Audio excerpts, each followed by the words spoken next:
Om Ajnanatimirandasya Jnananjana Shalakaya Chakshurunmilitam Dhena Tasmai Shri Gurave Namah. So now we're at the beginning of the year, and it's a natural inclination to reorganize oneself, get a new lease on life, start over, give up any of the bad habits one's developed, and start new good habits. And the exciting prospect is that that's possible because we have free will. And just by directing our free will in the proper way, we can actually elevate ourselves in due course of time. So one of the ways to do this is to set goals, and free from any distraction, sitting by oneself or with somebody else who's your significant other to discuss these things and develop goals is a very helpful way of refocusing your energy, and it doesn't take a lot of time in its simplest of forms. And here are a few tips that will help you in setting your goals, and afterwards, if you like, you can have this, we'll send out this PDF, and you can look it over and follow it to set your own goals, personally or for your family. And the first one is to decide what you want and write it down. Because we find that most people don't know what they want. And how do we find this? I asked people. In fact, at many of the corporate programs that we've been doing lately, I do an exercise where through guided meditation, people end up under a desire tree. And they're already informed that the tree can fulfill any of their desires. And as they're sitting there meditating under the desire tree, I ask them to become now very much aware of what they actually want. And oftentimes when I say that, people's eyes are closed, and I see through the room, people sort of jump like, uh-oh, what do I do now? I don't know what I want. And the feedback we get afterwards is that, oh, I wasn't sure. I wasn't really sure what I want. And so this is one of the ways that we can be more determined in our lives and our practice, is to be aware of what we want and prioritize it. Because when we're very clear about what our ultimate purpose is and what we really want in our life, then we can start working towards it. But if you don't know where you're going, any road will take you there. And there's so much distraction available nowadays that that's often the route that one takes. Krishna says in the Bhagavad Gita, Vyavasayatmika bhudireke hakurunandana bahushaka hiyanantascha buddhayo vyavasayinam, that if you're not clear about what you want, if you're not very determined about it, which means being clear, then you're going to go for many branched desires that lead you in all different directions, and you'll feel frustrated. So this is an exciting time to be alive as a human being. You can sit down with a blank piece of paper or a screen. Best if you write it by hand, according to recent studies, although some of them came from the big pen company, so I don't know how unmotivated they are. Write down what your goals are. Have enough paper. These days I use larger kinds of notebooks, so I'm not inhibited. Like, I love these things, mixed media paper. This is a bigger notebook. So that way, when I start writing stuff down, I don't feel limited by the size of the page. Legal pads are nice also. Plus you can, use watercolors or pens or all kinds of stuff on here, and be a little creative. But decide what you want and write it down is the first thing. And if you do that, you'll start noticing the energy coming to bear right away. And the second thing that you can do once you write it down is to make your goals SMART. That is specific, measurable, attainable, realistic, and timely. And specific means that instead of just saying, for instance, if you say, I want to lose weight, you would say, I lose 12 pounds of fat, or something like that. Or if you were going to talk about, I want to increase, reading, you would be very specific and say, I read half an hour a day. I read at least 20 pages a day, something like that. Good to put in at least also, because as we know from setting goals at ISV for book distribution and other programs, it gives you a clause where you can increase if you want. Nobody can stop you. And measurable, whatever you measure gets done. So you have to find a way to make sure that you can calculate how you're doing. This is something we'll be talking about during this month at ISV also. We have many different departments. We do measure book distribution, and how do we measure other things? Like if someone says, how did the Sunday feast go? What levels of measurement do we have for it that say, okay, we hit all our marks? We should have an index for every one of our programs to say how we did. As if you can measure it, then you can increase it, and you can do better. Sankhya Purvaka. This is not foreign to the spiritual realm. Sankhya Purvaka means to count and measure how you're doing in your practices. Then attainable, make sure that it's something that it's conceivable that you could possibly do it. For instance, if I announce that I want to become a world famous cricket player, it's not going to happen because I can't move around as fast as I used to, and I don't know how to play cricket, and I'm not going to learn now. So make sure it's attainable.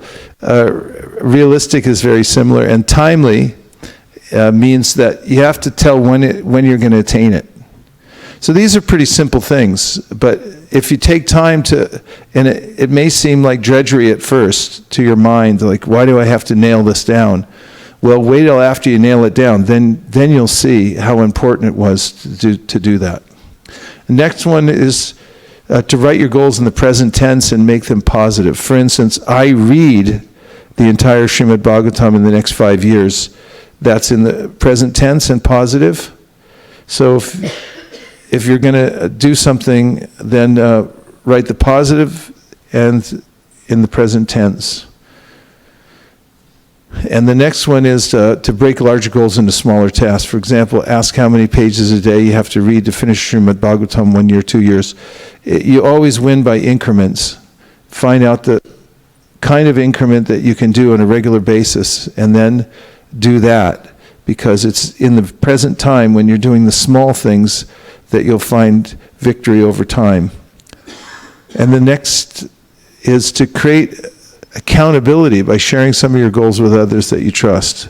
If you're working together with somebody and they know what you're shooting for and they can assist you, at least by keeping you accountable, it makes it even more possible. Make a list of your goals visible. This really helps. I do this a lot.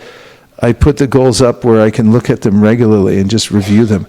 In fact, some people say that if you rewrite them on a regular basis, it makes you super conscious of them, because if not anything else, you'll notice the powerful force of time that drags you away from everything that you're focused on.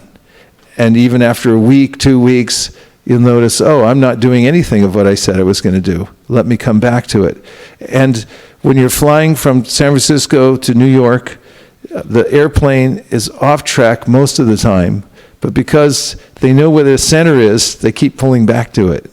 So you have to know what your center is and keep pulling back to it. You don't have to be on track all the time, but if you come back and look at your goals regularly, or even rewrite them, it will help you pull back to that center. The next is to regularly reassess. It's very helpful to take time to look and see how you're doing, and to assess how things went for the week, for the month, and for the year, for the last 3 years, and so forth. And when you do that, then you can take valuable lessons away. Like one question that Nirkula and I were doing when we were just on our retreat, we were asking what lessons did we learn from 2000 and, what was it, 18? It's the clock. And just thinking about it, what am I taking away from it? And also, I took a little time to go back through all I had carried these little notebooks in my pocket, and I'm constantly writing things down, and taking time to actually go back and look at them and see what's in them. It was a revelation to me. It's like, wow, you wrote that? Thank you, good boy, you know. Thanks for remembering that, and being able to gather it all together at the end of the year and say, you know, what did I get? It's very powerful. And it's also encouraging, too, because you're doing a lot more than you know that you're doing. You know, you might forget how well you're doing. So that's important to take some time, even at the end of every week, to assess what you've done, what lessons did you learn, what have you got, and organize some of the things that you've collected. Also, you can adjust your goals at regular intervals. So when you look at them, you assess them, and you say, okay, this one's too much or it's not enough, then feel free to readjust it and rewrite it so that it feels right to you. Number 9 is to categorize your goals. Look at different categories in your life, like spiritual. Like, what would you say for the spiritual? What kind of goals could you think of? Yeah, and then you could say within there subcategories like chanting. And then what about enchanting? What could you do? What time you'd wake up in the morning and start chanting? Or you might say, I chant first before I do anything else. You can decide these things, and you can drill it down even to more specific things, as specific as you like, when you do these categories. Family. Is family important? Yes. Thank you. What kind of things would you think of when you're saying you set a family goal? Use the mic, because I want verification that I'm not repeating things you're saying. Okay, finances, and Hansapriya, please. Actually, for the family, it dawned me. I took my mom out during the shutdown, was somewhere in Santa Cruz. And then mom said that after a year and a half, we are going together. So then it dawned me that probably I need to add that to my goal, that at least, you know, once a quarter to spend time with parents. Yes, these things can make a huge difference in your life. What other things would you think of in family? I mean, one thing is, we could take family for granted, and just, you know, and we can also justify it too and say, you know, I'm a renounced sage like Shukadev Goswami, so I don't have anything to do with family. It's all Maya anyway. Or we could just get in a pattern, even if we don't think like that, of kind of taking them for granted. You can say hi, bye, and never take time with your family. And you could do that for a week or a month or a year or 10 years or even a lifetime. And then, you know, when they die, then you'll get all upset, you know, like, I never took time. What other family things? Yes.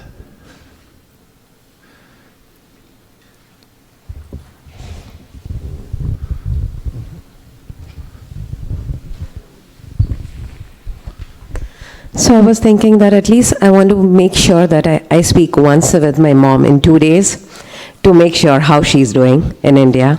And with kids, have some family time, like game time, and spend some time so we are all together in it and having a good time, at least, especially during vacation time. That's what we are planning, to do something at least. Yeah. And if you don't set the time, if you don't schedule it, then you could miss it. So, you know, budget it in. Sukeshwari. I was thinking that, you know, I try to do this all many times, but I keep forgetting, as Mataji said. I try to remember to call my parents and do the things, but I forget time of with spouse and, you know, with Shivatsa at home. So this time we decided that I just got this $10 makeshift island table tennis. So we fit that in. Hey, I'm coming over now. So at 5:30, 6 o'clock, when Prabhu comes back from work, sometimes Shiva says, like, I don't want to play. I said, okay, you don't have to play, you have to be the referee. Then we play, and then he takes turn playing with his dad. So I feel that at least 10 minutes a day, that we do something that as a family, we try to, not that we do it every day, but, at least a couple of times a week, the same island, we'll take everything off, clean up, and make it a table tennis. That's something that we add to our usual. Yeah, these things are important for staying balanced and whole. Then you have your professional life, and there's so many different adjustments you can think about there. Health and fitness, very important, because these things add up over time. There's an admonition that you might have heard of, an apple a day. Yeah, and what if you substitute that with caramel, a Hershey's bar a day? It does what? Make sure that you go to the doctor. But if you do that on a regular basis, that was Jim Rohn, if you do that on a regular basis, make the right move, you eat the apple or you eat the Hershey bar, then basically you're spelling out your success or your doom as far as your health goes.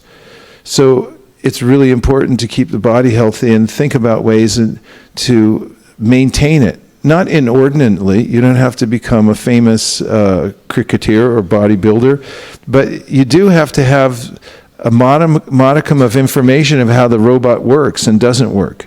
If you start pouring stuff into your car that doesn't work for the car, you're going to damage it. And same thing with your body. So you have to be really careful about what you take in. And then, etc.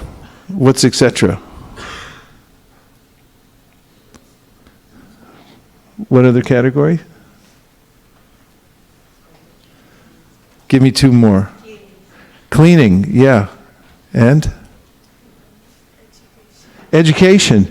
That's another thing. There's so many things that you can learn, right? If you wanted to learn an instrument or you wanted to learn about some historical thing or, whatever you want, you can learn something. So, social time, yeah. So if you plan these things out and you set goals, then you'll find that your focus is going in the right direction and productive direction. That's the only page, right? There's no more pages.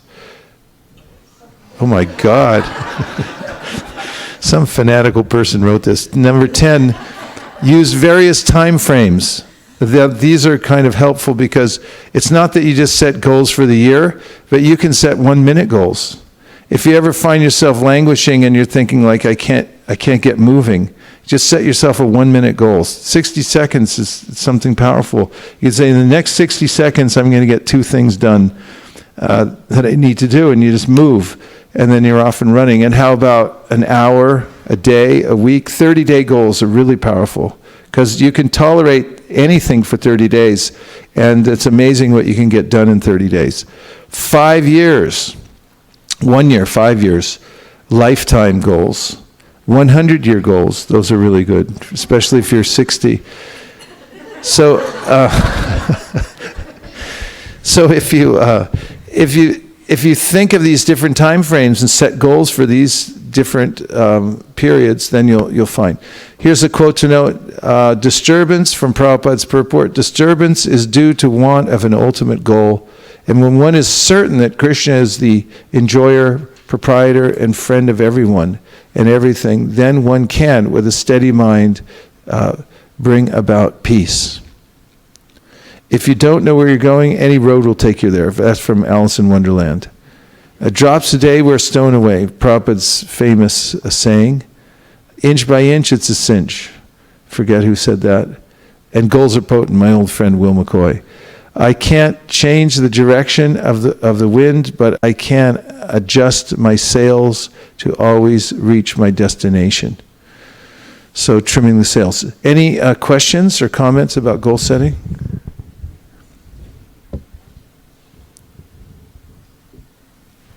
Yes.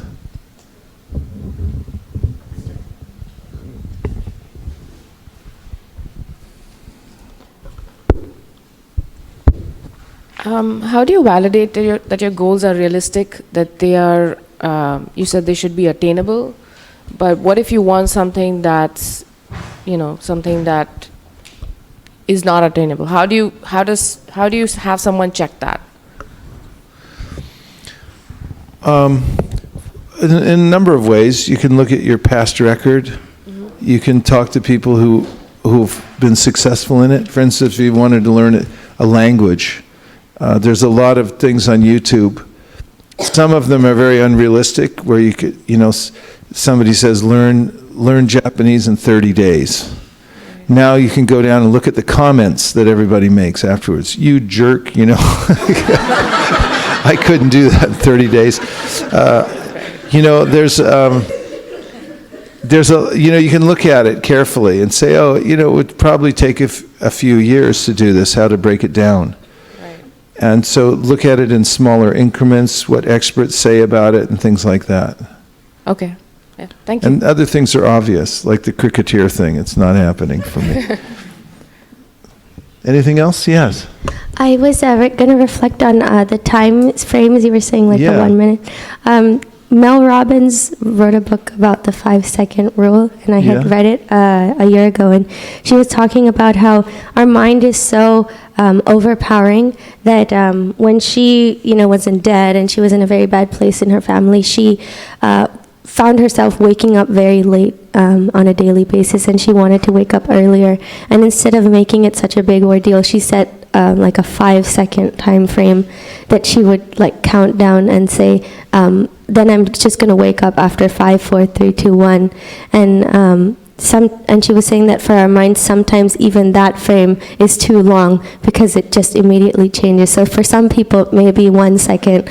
And so I was just reflecting. Yeah, so she said don't count up because it's unlimited how far you can count up. But we already know this from the countdown, right? It should be illegal because it's the same principle that she was using, that we count down from 10, Krishna 10, Krishna 9, because they're like, hey, wait a minute. Hey, why'd you raise your hand? I had to. So if you're trying to motivate yourself, count down from 5 and then go, right? And the funny thing was, she was saying, because as we grow, our distraction period is becoming like our concentration ability is so much less. For some people, it may be 3 seconds or 2 seconds or 1 second. And so when you were saying these time frames, I was thinking a 1 minute goal may be quite powerful to just start your engine. Yeah. 1 minute goals can be really powerful. And especially we notice this in chanting japa, because that's one of the times where we're really focusing our minds, practicing focusing. And so oftentimes teachers of japa will say, try for 3 mantras in a row. And if you can do that, then you're successful. And then try for another 3 and another 3, but stay in that 3 at a time so you don't feel overwhelmed. Any other things? Yes?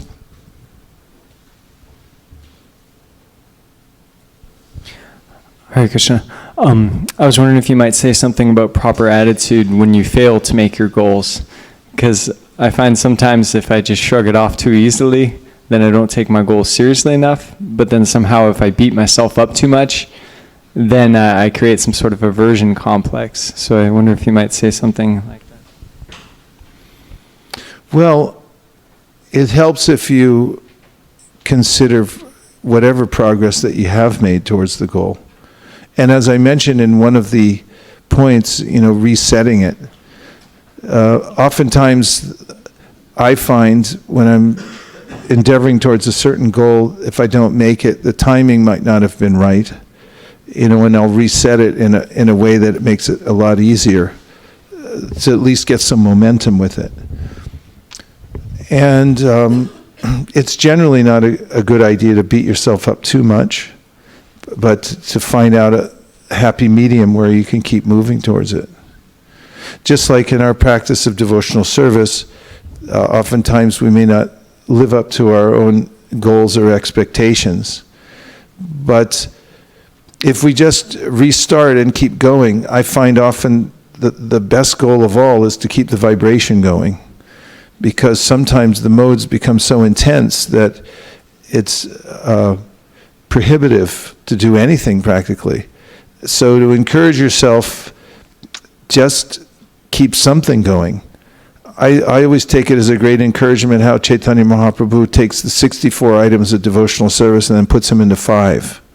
And then he puts the 5 into 1. It says, if at least you do these 5, then you're going to be successful. And then if you do at least 1, keep the chanting going, then you'll be successful. And remembering that different times of our life or day or week may be more oppressive than others, and not becoming overly discouraged as long as we're able to keep the vibration going. So momentum's always really important with goals. If you can do, one of the ways that we can defeat ourselves is to say that if I can't do everything, then I won't do anything. Better to do something. And you never know, if you just stay in the game somehow or other and keep trying towards it, that the time factor and the other factors Krishna mentions in the Bhagavad Gita might come to bear, and then you'll be successful and you'll feel that you move forward. We're our own worst critics normally. Oftentimes the mind tries to discourage us and say, oh, you can't do it, or it's no good what you're doing. So remembering that something is better than nothing, and that the momentum principle can be very effective, keeping it going. Yes?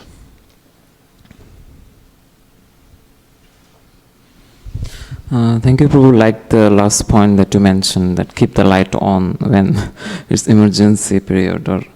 So I was thinking, Prabhu, if categorizing the goals based on like what we should achieve, what we can try to achieve, and which goals we should not go to achieve, like does that help?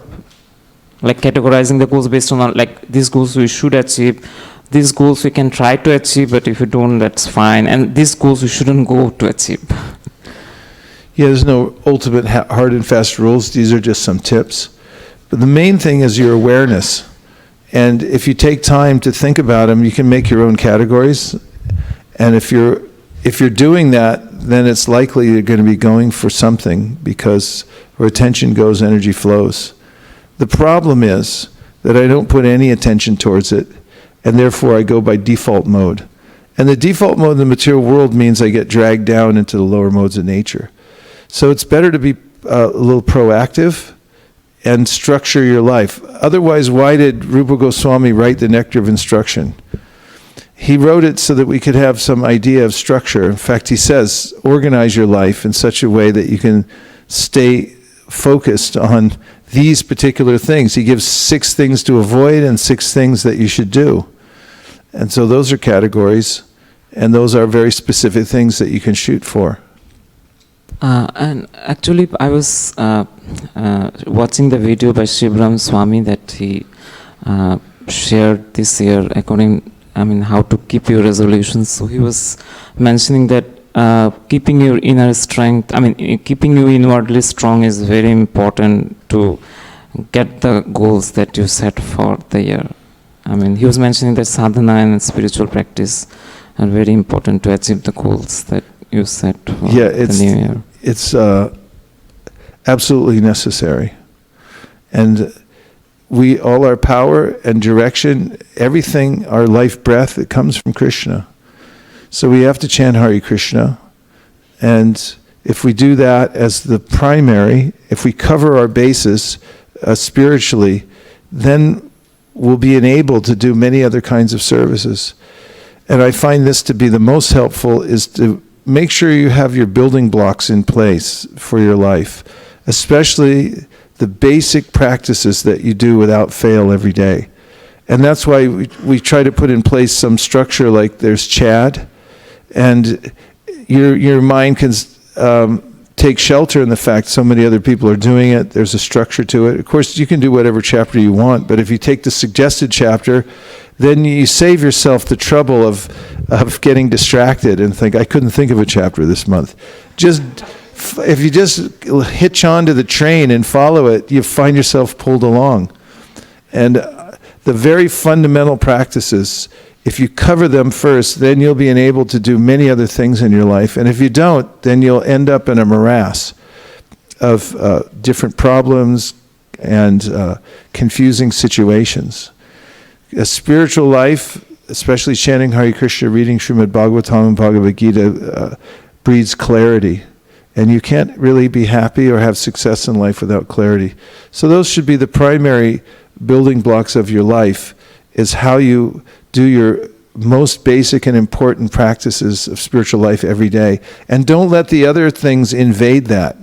For instance, you get so busy with work, you get so busy with family, everything else, that you can't do your spiritual practice. If that happens, then the other things don't have any meaning, according to the Bhagavatam. Kamasya nindriya pritir labo jivete yavata jivasya tattva jignasya narto yash jeha karma bi. The Bhagavatam says, basically, what use is it if you live your life in such a way that you don't do your spiritual practice? You didn't really get anything ultimately. So make sure that you do your spiritual practice first and insert it into your life so that it becomes the primary and it doesn't get diminished by all the other demands that will naturally come. And the idea is you should build on it too. The more you can keep building it so that it becomes more and more primary, and that's the main focus of your life, then the happier you'll be and the more successful you'll be. And the paradox is that ultimately, as we read earlier, when you're giving your focus to Krishna and your attention is going in that direction, then Krishna helps you in ways that you couldn't imagine. Yogakshema mahamyaham. In fact, to those who are fully devoted to giving their attention to Krishna, he personally takes care of their lives in all the other ways. So homework is that at least by the end of this weekend, take some little time or long time, whatever you can afford, to write down some goals. And then we'll bring them in because we'll share them the next time that we're together, okay? Hopefully you can have them by later this afternoon. Do you all have an idea of what you would write down? Are you already thinking about things? Anything interesting? What time is it now? 9:58. Okay, so we're going to have a Guru Puja now. So we're going to move the asanas away, and we're going to say some prayers and then sing the Guru Vashtakam to Srila Prabhupada. Gaur Premanande Haribo. Vanchakalpadurvascha kripasindhaveva patitanam pavanibhyo vaishnavebhyo namo namaha. Anantakoti Vaishnaviniki jai.